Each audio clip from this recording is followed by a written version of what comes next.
strong core there, with Clefable coming in the wraps as well, to kind of show that these Pokemon that we don't often see have their part. Of course, Clefable, very much like Dondozo, has that unaware ability. It doesn't get all those boosts alongside it, which I would love to see Clefable get. Like the fact of having Clefable +2 across the board, but it does have that ability that if it does face into a Dondozo, it can take the hits quite well. If it faces into something like that Urshifu, it's a fairy type, so it takes those fighting type moves really well, and it can terror into a water type to take those water type moves very well. And with Rocky Helmet, you punish that damage immediately.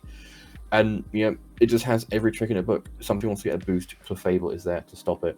Around it is a pretty familiar cast. You have Landorus, Rillaboom, and Ogerpon. Kingambit, as we saw, was very, very popular last stream. To your delight, Sean, is coming back with that sword, with the Swords Out Sage Goggle set.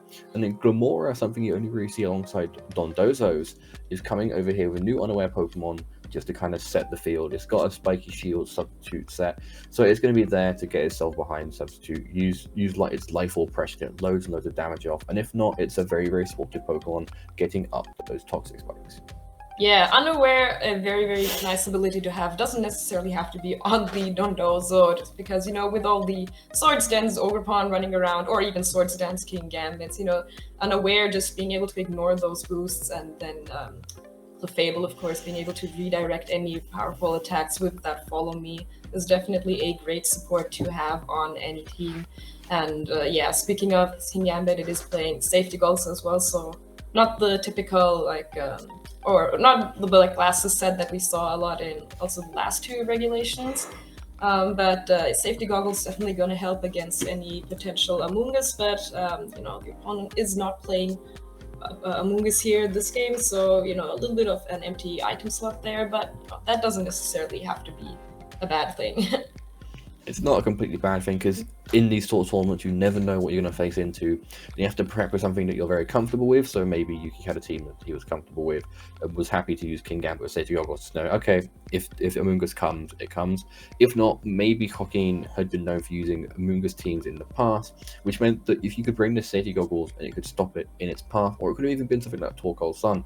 But of course, on our screen now, it's neither of those, and it is that team that's picking up a lot in popularity, which is the double Genie with Toya's Landorus alongside Urshifu, and then Brambleghast making an appearance, just to make sure that if you do face into any Genies or any Pokemon like Landorus or any Pokemon that Heat Wave, Bleak Wind Storm, Sandstorm Storm, anything that can put a bit of wind damage onto you, you're not taking any damage, and you're just getting that attack boost from it. And then Golden Go and Iron Bundle coming in is a very, very strong special attacking core. Two Pokemon that kind of dropped off in this format, but start to pick up again towards this later end of the format as we come and close up the year. Yeah, whenever I hear double Genies, I still have to think about like Landorus Terrain and Thundurus, but I haven't really seen a lot of Thundurus in Scarlet and Violet. Tornadus has been the more popular Genie to play, especially in combination with the Traxxas Tailwind, and of course Brambleghast was that Pokemon that I believe at first barely played, but then you saw it do well one time, and suddenly everybody's trying to give it at least one chance. And in combination with that, that Wind Rider and the Tailwind, getting that attack boost and being able to survive at least one move with that Focus Sash, also being immune to Fake Out and all that, makes Brambleghast definitely a threat that not always easy to deal with, but of course it is super frail, so it does take a lot of damage from pretty much anything. It does take a lot of damage from anything. So I'll have to see how well it fares going into this first game. Into the team it's facing, there's a few Pokemon that do a lot of damage into it, like the Terra Blast, Terra Flying coming out from that Landorus, or anything really coming out from that Kingambit. And Ogerpon as well. So 3 of the 6 Pokemon on that side of the field can do big damage to it. We don't see it coming in at start though. We see the ever so common combo of the Urshifu plus Tornadus, and then Rillaboom plus Kingambit coming in for Yuki. So it's a very, very passive lead there for Yuki. It's not overly passive, but it still has the opportunity to go for Fake Out or Sword Dance, or just be a bit slower and read the room a bit on the field. Whereas that high pressure, high offense lead coming out from the opposing side, having the Rain Dance or Tailwind plus Surging Strikes at the ready as soon as turn 1 starts. Yeah, of course the Urshifu here, could take a Fake Out from a Rillaboom and then, have prevent going for close combat into the Kingambit. But even if Kingambit survives this turn and gets a Swords Dance up, it's still not the best Pokemon facing off an Urshifu. But Joaquín is actually going to switch out this Urshifu into the Landorus, which, you know, it is the incarnate form, so no Intimidates to boost that Kingambit. Fake Out going into that switch in, and a Bleak Windstorm doing about half to that Rillaboom. And are we going to see a speed drop here? It is going to be a speed drop on that Kingambit, no. meaning that that Defiant is going to activate, and a Swords Dance. So this Kingambit is at +4 attack right now. No need to play Black Glasses when you have 2 boosts up, or +4 in total, actually. All these boosts in one singular turn, and because it's not anything like Intimidate, you don't have to worry about having that staggering to your attack stat. Of course, you are in front of a Landorus, which is a super fast, super strong Pokemon. They can just go for Earth Power into you, but now you have that pressure if you're a Yuki, where you force the Landorus to have to go for that Protect to take the Sucker Punch. And if you're like Tornadus, most of your moves are status moves, so you can know that you can play that chicken game for ages where Bleak Windstorm goes off, but at the same time, Joaquín knows if they go for that Bleak Wind, not only do they take a Sucker Punch, but if there isn't that Sucker Punch there, they could risk going for another boost onto it. This Clefable does come in though, so it's going to, on the contrary to those boosts that are happening, just say, if any boosts come from your side, I'm not really going to mind, and also go for those Follow Me's if an Earth Power does come out, and force Cyclone to go into that slot. Lucio Tornadus does go for that other Bleak Wind, does very damage to both of these Pokemon. Gets a drop on Clefable, who doesn't really mind it, and then let's just see what comes out from this Kingambit. Yeah, both these Pokemon taking that Bleak Windstorm very, very well, and, you know, of course the Landorus is a little bit of an awkward position because it doesn't play Substitute, it has Fancier Storm, Earth Power, Sludge Bomb, so it can really only either protect or, you know, risk taking a Sucker Punch from this +4 Kingambit right now. And Tornadus, you know, the Bleak Windstorm isn't doing that much damage. I don't know if Joaquín wants to consider setting up a Tailwind here, or maybe just taunt this Clefable, because Tailwind isn't really going to matter when this Kingambit is just going to be spamming Sucker Punch. But yeah, maybe, you know, denying that redirection or maybe even heal pulse a little bit could help him out. But Landorus is going to switch out this turn, was not going to take a Sucker Punch, and of course did go for Protect last turn, as Tornadus is going to set up the Rain Dance actually. So no Tailwind and no Taunt this turn, and Clefable did not go for Follow Me, so going to be interesting to see what it goes for here. It is going to be a Moonblast into that Tornadus, doing a decent amount of damage for, you know, Pokemon that looks like it is more of a supporter here. And Kingambit's Sucker Punch, of course, I'm guessing that no matter what slot it went into, you know, didn't go off, since both sides on Joaquín's side did not go for an attack this turn. Yeah, no attack means no way to get that Sucker Punch off. And it's just one of those games that he has to play now, because you have to keep switching or have to keep playing this game of chicken to make sure you're not hit by that Sucker Punch. Yuki can maybe find a way to work around that and just say, okay, you know, I know that you're going to go for this game. I'm going to go for my Cartel Cleave at some point. And given that both these Pokemon do very little damage to the Dark Steel typing combination that Kingambit has, he can know safely that he's not taking any threat from that side of the field.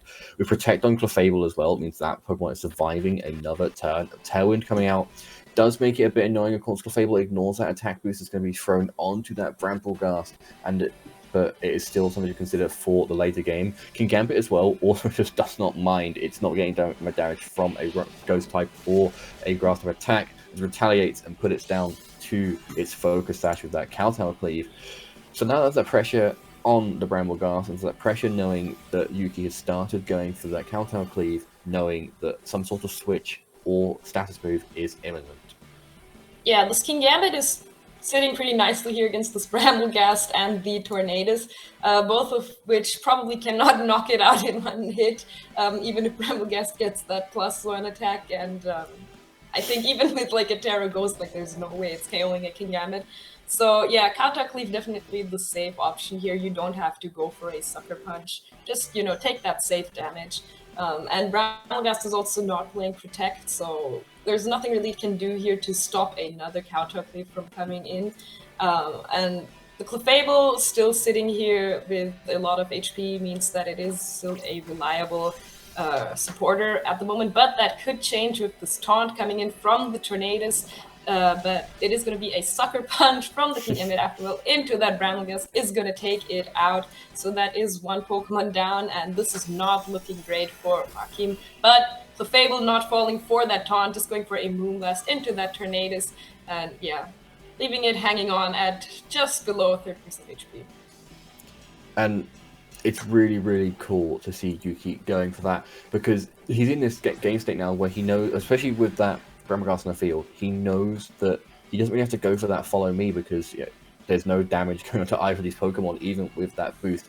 Clefable will take a little bit more, obviously, naturally, because of its typing, but it still knows that it's ignoring that boost, and it's just gonna be putting that pressure down imminently. And with Taunt on the side there, you can't keep clicking Tailwind, you can't keep kicking Rain Dance, you can't go for that Bleak Windstorm risking that Sucker Punch. So going for Taunt is the next best option, and one of these Pokemon can't even be hit by that Taunt because of its typing.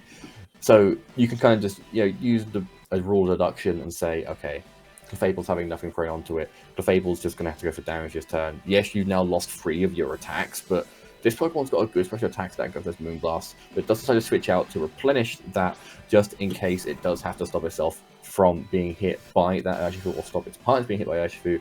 The Rillaboom comes in, who will like to take it regardless.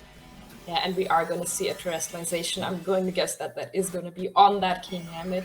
No, it is going to be the Urshifu actually terrestrializing into that water type. So now with the fighting type gone, pretty sure if a Sucker Punch comes in here, it could KO this Urshifu. But yeah, Kingambit going to terrestrialize as well makes a lot of sense here. Turn into that Dragon type to not be 4 times weak against this Urshifu's close combat. But now Tornadus is going to have to decide, does it risk getting KO'd by a Sucker Punch, or does it keep going for Stephanie's moves? It is going to go for a Bleak Windstorm. No Sucker Punch coming out from the Kingambit. Rillaboom surviving on just 5 HP, and Kingambit getting another Defiant boost. It is all the way up to +6 right now. Urshifu going for that Certain Strike into the now Dragon type. Kingambit is easily going to be able to start. Oh, it might come closer than I think. Is it going to be enough? It's not enough to KO it. It hangs on at just 8 HP, and Counterfleet is going to tear into what might be the Urshifu slot, which is going to take it down. Wow, what a turn that was. What a turn. First of all, the Rillaboom hanging on with a sliver of HP. Media's got its Fake Out ready to go for the next turn, or a Grassy Glide should it want to go for that. And with the Kingambit living on another sliver itself, meaning it could take out that Urshifu, means that threat that is all over everyone's screens is now gone for Yuki. And with both these Pokemon on the field now, you know that you've got to start playing that game over and over again. Will I Sucker Punch? Will you Protect? Will you Status Move? And it's just going to put so much pressure on. Unfortunately, both these Pokemon are low enough that a Sandsear Storm, if it hits, will probably get them both, which is very, very annoying to know. But at the same time, Yuki can play that information and just Sucker Punch into a Landorus and probably get the knockout on that. If not, if Landorus is protecting, you can Sucker Punch into the Tornadus. So everyone is going for a 50-50 right now. Who's going for what move, who is going for why they're going for it, when they're going for it. It's just going to be see that pressure that is put down. Landorus does go for that Protect, keeping itself safe from any Fake Outs or Sucker Punches. See Protect from everything. Kingambit scouting the field, meaning that Protect is no longer imminent because it can't come on the Landorus next turn. This River goes like Grassy Glide. Tornadus has just missed the knockout, meaning it can live another turn to get some damage down. Yeah, I think the Protect made a lot of sense. Of course, Landorus does not want to go down to a Sucker Punch here, but this Tornadus, since it is playing the Rocky Helmet, and both Kingambit and Rillaboom were at such low HP, if a Sucker Punch or even just a Fake Out or Grassy Glide would have come out here, it would have probably KO'd either of these Pokemon with that Rocky Helmet recoil. But yeah, Kingambit being safe that turn from that Bleak Windstorm means that it is once again a threat to the Landorus on the field. And now the Ogerpon coming in here for Yuki is also in a great spot to finish off this Tornadus maybe. Although, there is the priority Sucker Punch threat, but Hakim could continue going for more protects on this Landorus as well, and just have this Tornadus go for a powerful Bleak Windstorm, which of course is also hitting this Ogerpon for super effective damage. And if it hits, will easily be enough to knock out this Kingambit as well. Yeah, it's just one of those games that, again, Landorus does go for the Protect, I believe, and does fail, so it's not going to take much from that. But the Grassy Glide coming out from the Ogerpon, with that Grassy Train up, does grab that final knockout.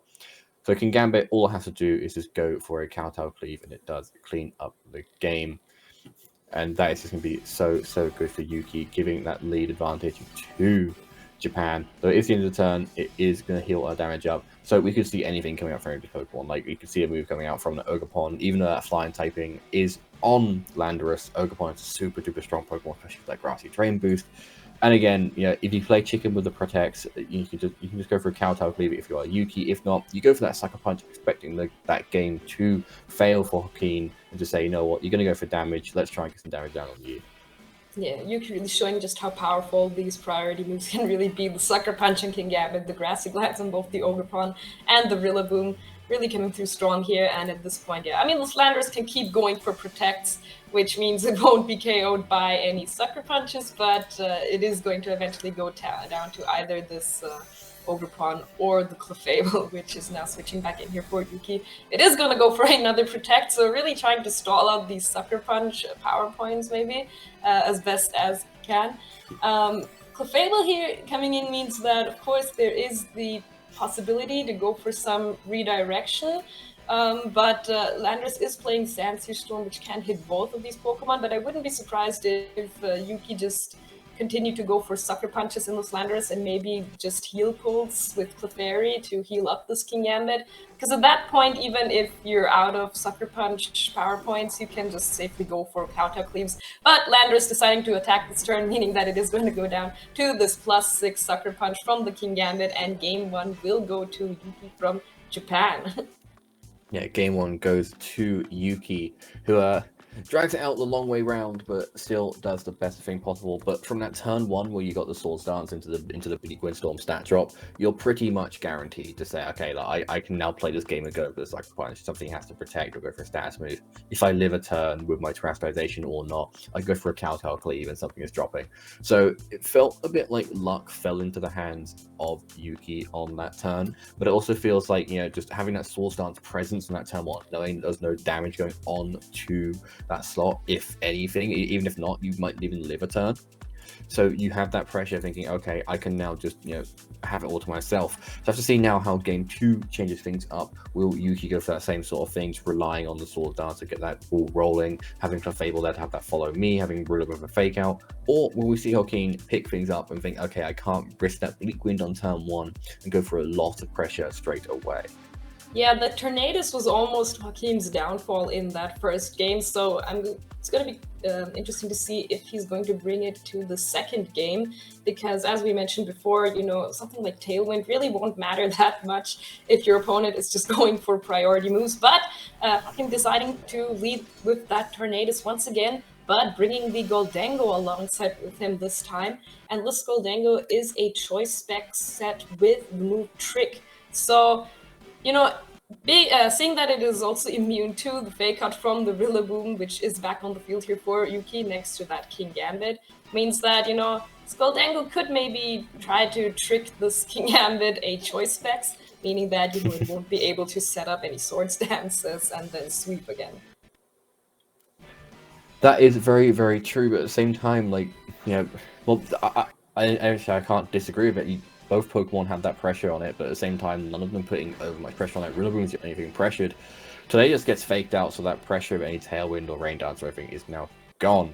And with Rillaboom allowing for a super free switch in for the Ogerpon to come in, it means it is going to have its Grassy Glide boost already. It's going to be able to do super strong damage with its Grass type attacks. And given that Goldango is a Steel type, it's not going to want to take a Fire type Ivy Cudgel, so they're either going to want to switch or Terastallize quite soon to make sure that it isn't having all that pressure put onto it. But I just actually double check the open sheet, it is actually Steel type, so that switch or Rain Dance is possibly forced to make sure it is taking the minimum damage this turn possible. Yeah, and Yuki correctly, I believe, reading that trick from the Goldango into the King Gambit slot, switching into his Ogerpon, meaning that that trick is going to fail since, you know, it cannot switch the Heart Flame Mask on that Pokemon. And now this Goldango is locked into tricks, so it's either going to have to switch or maybe try and trick this Rillaboom with choice specs, with which I don't know how much value that is going to have. So yeah, Joaquín deciding that Goldango needs to get out of here for now, is going to switch in that Landorus, and we are going to see a Terastallization here on what is going to be the Ogerpon. So it is going to lose that Grass type and that weakness to any incoming Bleak Windstorms, and also going to get a +1 attack boost. So wouldn't be surprised to just see a very powerful Ivy Cudgel go into the Slanderer slot. And Bleak Wind is going to come out here. Not going to be enough to KO this Rillaboom, but still does a good amount of damage, with Ogerpon taking that very well, but instead sets up a Swords Dance, bringing it up to +3 attack. And a Wood Hammer into that Lander slot is not going to be enough to knock it out. But this Ogerpon, last game it was the King Gambit at +6, just sweeping through Joaquín's team, and now Yuki has an Ogerpon at +3 on the field here, being just as threatening with any priority Grassy Glides or even just Ivy Cudgel. That pressure just thrown down, and the Ivy the +3 from the ability and the Swords Dance is very, very reminiscent of that game 1 situation, and now Yuki just kind of controls that fear value of the field, because anything can come into this, but most things on this field aren't going to want to take a hit from this. You have Pokemon that is Water Ice type, so it's taking damage, from both of those stats, even if they do resist them. You've got a Steel type, doesn't like a Fire type attacks. You've got Brambleghast, who definitely doesn't like those Fire type attacks, even with that Focus Sash. Landorus is already on quite low HP, Tornadus is on quite low HP, and if Urshifu comes out to play, it's not going to like taking the Grassy Glide, because that means it's going to be knocked out as soon as it comes on the field. Landorus goes into Protect, realizing it's on low HP, and drop to a Grassy Glide and either to put on the field. Rain Dance comes on out from Tornadus to make sure that Avocado is doing even less damage. But even with those boosts, it's going to be doing loads and loads. If that go into that Protect, though, Lander is staying safe. And those Pokemon staying safe, the healing being the only real thing happening on this turn.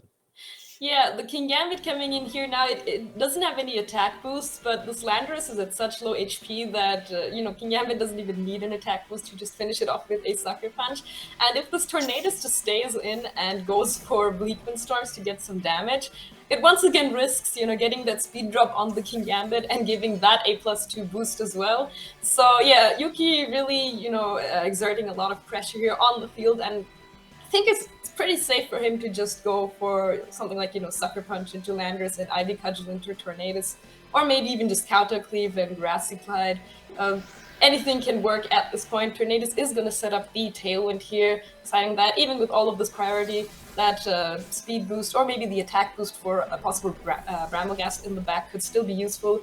Landorus is going to go down here to a Grassy Glide, and the King Gambit is just going to set up a Swords Dance anyway.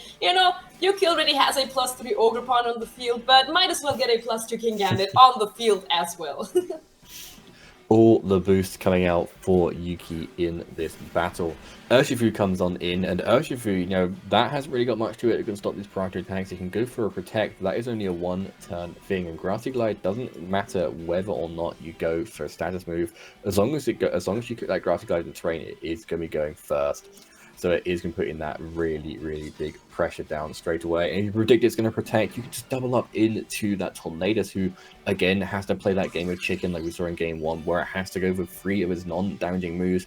If it goes to that damaging move, it risks taking a Sucker Punch. And even if it doesn't take that Sucker Punch, it still risks getting the Bleak Wind drop onto the King Gambit, which will give it another boost, which is something that is going to be digging in the back of Joaquín's mind going into this turn. Do you go for all-out damage? Do you go for protective damage? Do you go to protective plays? Everything is possible. Protect coming out from the Urshifu, so that Pokemon is staying safe for this one turn. We do see it coming on out. There is damage into that Protect. Did not catch who that was, but it does mean that Urshifu is staying around for a turn. Alteus goes for that Bleak Wind Storm. It does hit on both targets. Neither of them are taking super effective damage. No drops coming out there as Counter Cleave goes into the Tornadus, gets rid of it, meaning that there is no more pressure coming out from that side. And if the Brambleghast comes on in, it's one move that it has that its status drops the stats of its target, so you can't really risk going for that move, because you will just boost this King Gambit even more. If not, you're only dropping one stat stage on an already +3. We already saw that the Goldengo was the lead for Joaquín, and he switched it earlier. So at this point, since the Urshifu came in, we know that the Brambleghast is not on Joaquín's side this game, which I think is also very fair, seeing how it barely did anything in that first game. But yeah, Goldengo with Choice Spec set coming in here means that either, it locks itself into a attacking move, meaning that it will take a powerful Sucker Punch, possibly, or it locks itself into Trick, meaning that it will pretty much be useless for the rest of the game, you know, just doing no damage and just switching around items whenever it pleases. Yeah, actually, Yuki opting to switch out his very boosted Ogerpon here for this Rillaboom, meaning that, I mean, the boosts are not there anymore, but that might not matter anymore, seeing as this is a 4v2 at this point, and we are going to see Joaquim's terrestrialization this game now on that Goldango, which is going to be the Terra Steel. So wouldn't be surprised if we just see a powerful Make It Rain, or maybe even just the Shadow Ball. You know, losing that Ghost type definitely helps against the Sucker Punch. But Aqua Jet into this Ogerpon slot, not going to be enough to KO the incoming Rillaboom, surviving at just 4 HP, and it is going to be a Make It Rain from this Goldango. Is going to be enough to knock out this Rillaboom, but Kingambit taking that very nicely, and now this Goldango is going to slowly be losing special attack every single turn, and it's not looking great for Joaquim right now. It's not looking very good for Joaquim. Of course, with that first one, you pretty much have a free reign to go for that Make It Rain, because now you're basically on a neutral Make It Rain if you didn't have that choice specs. But there's only so many you can go for, and with Steel type on the field, it's too much damage from it, you have that pressure. Clefable ignores that stat chop actually, so it's going to take the maximum damage from it regardless, but if anything, it's here just to follow me away at Shifu and making sure that damage goes onto it via the Rocky Helmet if it wants to go for it. If not, it can go for a Moonblast and then get some damage down there. There could be some sort of Calcul Clefable that I don't quite know about that maybe means it can live a Specs, Turret, Steel, Make It Rain, but I doubt that very much is that follow me. It does come on out to stop that Urshifu doing too much pressure. The Sucker Punch goes into Goldango, making sure it is gone. Of course, when you lock yourself into a damaging move with choice specs, you don't have that. You have to have that fear of Sucker Punch being imminent. And now we'll see what comes out from its Urshifu. It does go into the Clefable, so it is going to get that triple Rocky Helmet damage and pretty much seal the deal for Yuki on this turn. Yeah, there was, I think, really no reason to go for any other play other than that Sucker Punch and Follow Me. And wow, this Clefable is taking that Surging Strike so nicely, and with Rocky Helmet doing so much damage to this Urshifu. You know, Clefable won't be able to survive another Surging Strike, but at this point, you know, it doesn't really need to. All you need to do here is just go for another Kowtow Cleave and Follow Me, and that should seal the deal. Even if it doesn't, you still have an Ogerpon in the back, and this Urshifu won't be able to take on both of those Pokemon 2v1, especially since I'm pretty sure it's not surviving this turn, but even if it does, then it might be at like 2 HP, so yeah, looking pretty good for Yuki here to just take the set 2-0. Yeah, it's looking pretty damn good to go ahead and clean up the set. We see there is no Follow Me coming out, it is just going into the Kingambit here, but yeah, that's fine, because given that this Moonblast is still quite powerful from this Clefable, some of the fans back home are going to enjoy seeing how this match gets wrapped up. If there is that Moonblast, it does come on through, and Urshifu does go down. So Clefable, that Pokemon going to be so supportive, is the one to seal the deal for Yuki with a 2-0 lead after a very, very long series of games here in our first match on